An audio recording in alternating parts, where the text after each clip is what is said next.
देखिए जैसा कि समाज से लेकर शीर्ष से लेकर हर एक पदाधिकारी, हर एक पब्लिक, कहीं न कहीं पब्लिक पिछली सरकारों से बहुत त्रस्त चल रही थी।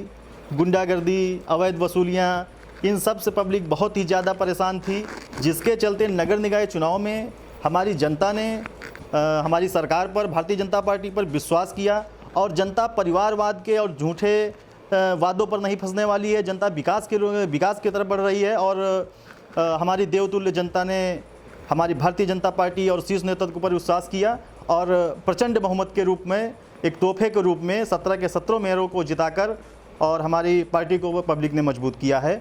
और चुनाव के नतीजे आने के बाद शीर्ष नेतृत्व लगातार मीटिंगें जारी कर दिया है और 2024 की पूर्ण रूप से तैयारी शुरू कर दिया है, जहां पर विपक्ष के लोग तरह तरह के आरोप लगा रहे हैं और जहां पर वो अपने सीटें निकाल देते हैं, वहां पर वो खुद को बाहुबली साबित करते हैं और जहां पर वो हार जाते हैं वो प्रशासन को दोष, कहीं ईवीएम को दोष, कहीं बैलेट पेपर को दोष।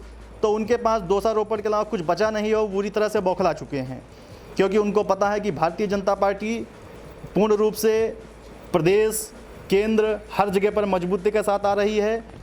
भारतीय जनता पार्टी ने अवैध अड्डों का काम ख़त्म कर दिया है, माफियाओं की रीढ़ तोड़ने का काम किया है। आज की डेट में भारतीय जनता पार्टी ने वो सशक्त कानून बना व्यवस्था लागू कर दी है कि अगर आज के समय में जेल के दरवाजे खोल दिए जाएं तो कोई भी मुलजिम भागने के लिए तैयार नहीं है, क्योंकि उसको लगता है कि हम जेल के अंदर ही सुरक्षित हैं, क्योंकि बाहर जाने के बाद उसको लगता है कि अब मैं असुरक्षित हूँ। अन्य सरकारों में उनको संरक्षण मिलता था, उनको डोनेशन दिया जाता था, परंतु हमारी भारतीय जनता पार्टी हमारी माँ बहनों को, बेटियों को और बुजुर्गों को, सबको एक स्वतंत्र माहौल दे रही है। बहुएं, बेटियां, चाहे वो हिंदू हों, चाहे मुस्लिम हों, चाहे सिख हों, पूर्ण रूप से स्वतंत्र घूमते हैं। रात में घूम रहे, किसी प्रकार का उनके साथ किसी प्रकार की कोई अभद्रता नहीं कर सकता है। आने वाले लोकसभा चुनाव में भारतीय जनता पार्टी पूर्ण बहुमत के साथ जीतकर और विकास कार्यों में लग जाएगी।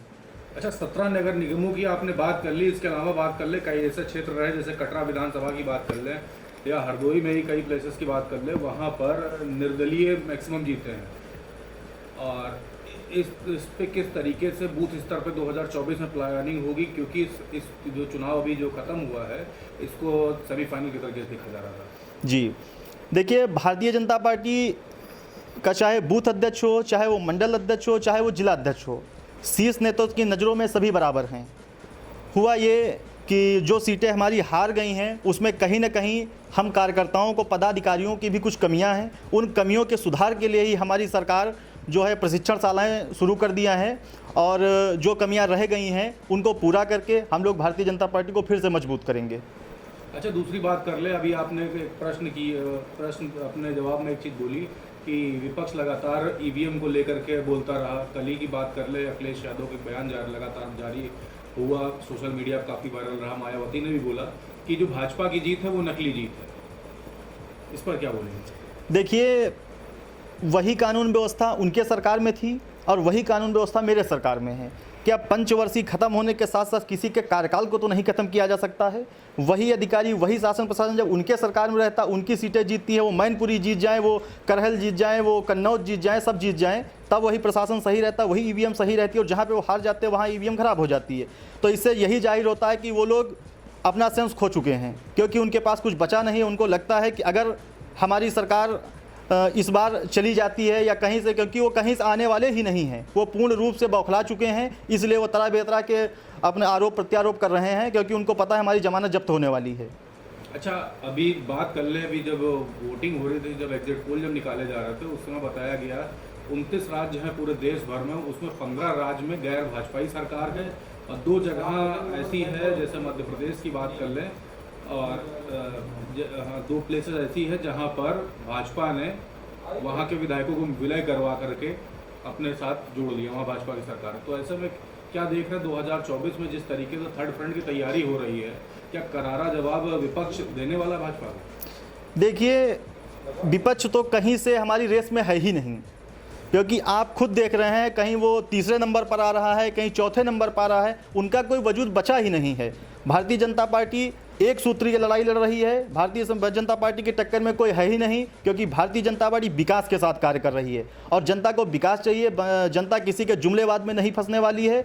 माननीय योगी आदित्यनाथ जी ने अभी कल ही स्टेटमेंट दिया है कि जितने भी प्रदेश में अवैध अड्डे चल रहे हैं इनको तत्काल ख़त्म किया जाए।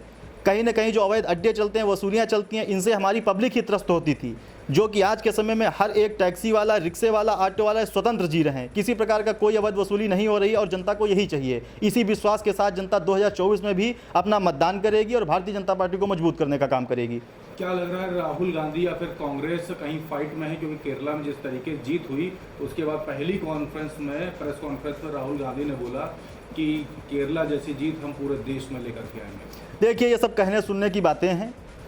राहुल गांधी जी के बीच में मैं कुछ ना ही बोलूं तो अच्छा है, क्योंकि उनके बारे में जनता क्या बोलती है, देश क्या बोलता है, वो मुझे बोलना शोभा नहीं देता है। और जो इंसान प्रदेश में कुछ नहीं कर सकता है वो दूसरे प्रदेशों से मेरे उत्तर प्रदेश की तुलना करता है, जो कि बेकार है। क्योंकि जितनी देशों की जनसंख्या है उतनी मेरे प्रदेश की जनसंख्या, और माननीय योगी आदित्यनाथ ने इतना विकास किया है कि विकास की गंगा बह रही है। और उस गंगा में मैं तो यही मुझे लग रहा है कि 2024 में विकास की गंगा में कांग्रेस और राहुल गांधी भी बह जाएंगे।